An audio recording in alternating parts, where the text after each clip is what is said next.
Rahayu, rahayu, rahayu. Sugeng rawuh para sedulur lan para rencang kawula channel. Pada kesempatan kali ini saya ingin mengajak kalian membahas mengenai konsep Ratu Adil Satrio Piningit versi Bung Karno. Sebelum melanjutkan ke pembahasan, sudi kiranya untuk para sedulur lan para rencang kawula channel untuk klik tombol subscribe dan icon lonceng. Mari bersama-sama membangun channel ini agar berguna bagi yang lain. Matur sembah nuwun. Siapakah Ratu Adil? Siapakah Satrio Piningit? Benarkah tokoh ini ada atau hanya rekayasa belaka? Kapan pertama kali nama Ratu Adil Satrio Piningit disebut?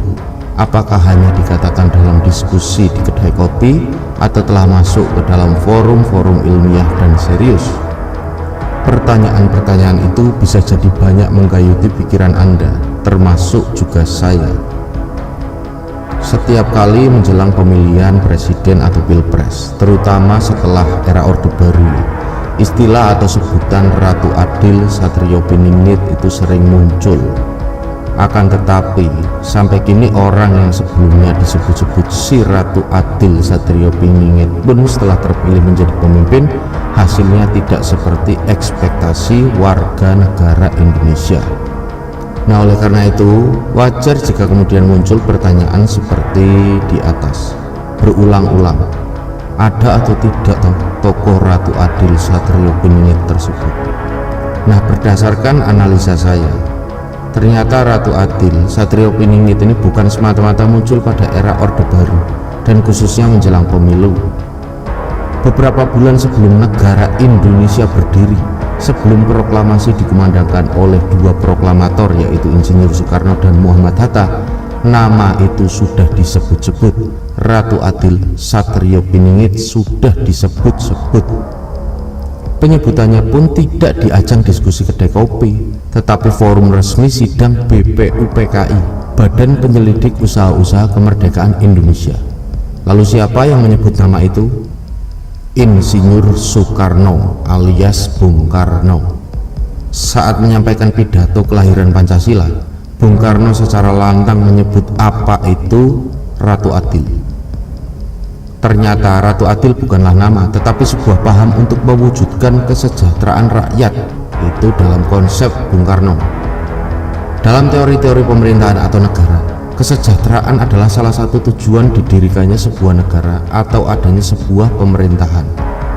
Tujuan didirikannya negara Indonesia tercantum dalam paragraf keempat pembukaan UUD 1945 yang antara lain berisi tentang kesejahteraan rakyat.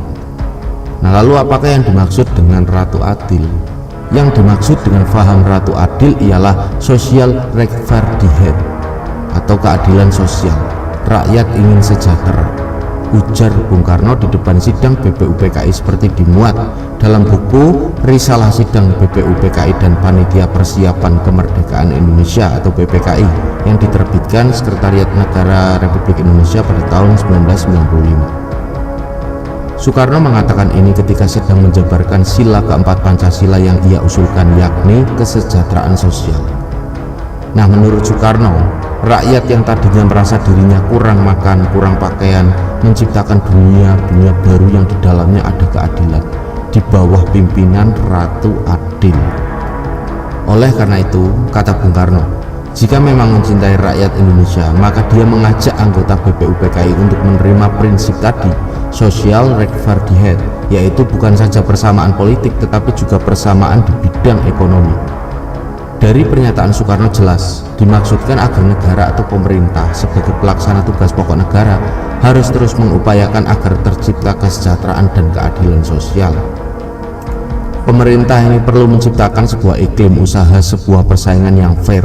Pemerintah perlu memberi perhatian lebih dan keberpihakan kepada usaha kecil dan menengah dan rakyat kecil. Konsep ekonomi tidak bisa diserahkan ke pasar secara penuh karena ini adalah ciri ekonomi kapitalis sesuai prinsip-prinsip liberalisme.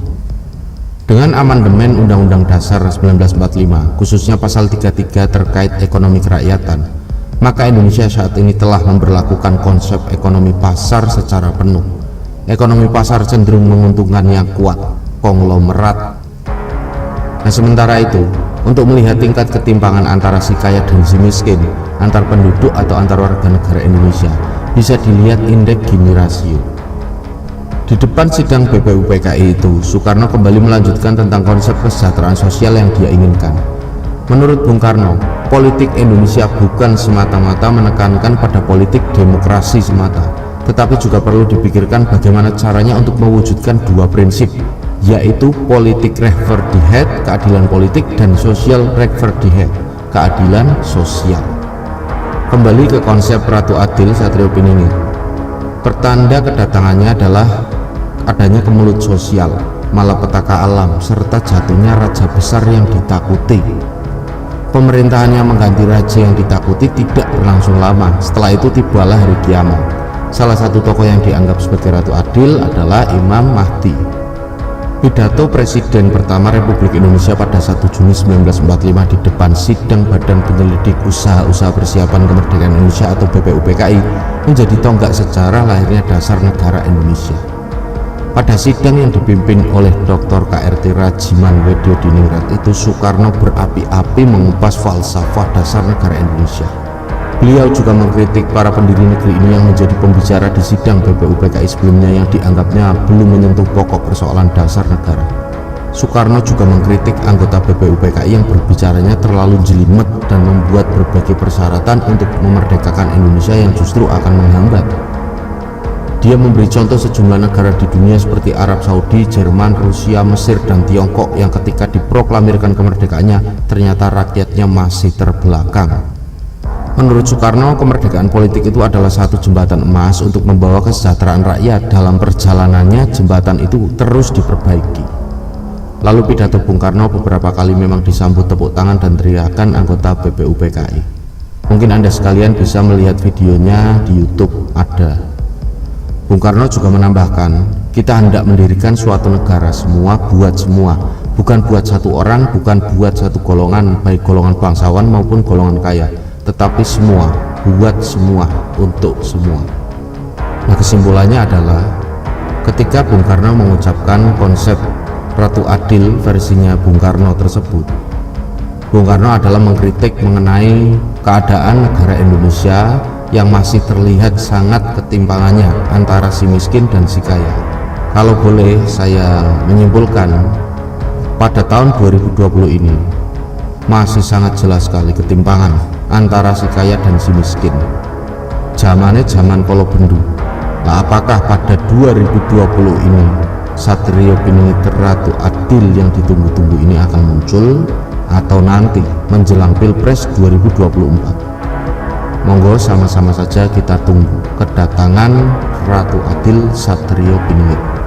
Mudah-mudahan Nusantara Indonesia lebih baik lagi, gemah ripah loh jinawi, sehat rakyatnya, sehat pemimpinnya, sehat segala-galanya. Nah, demikianlah video singkat mengenai konsep Ratu Adil Satriopiningit versi Bung Karno.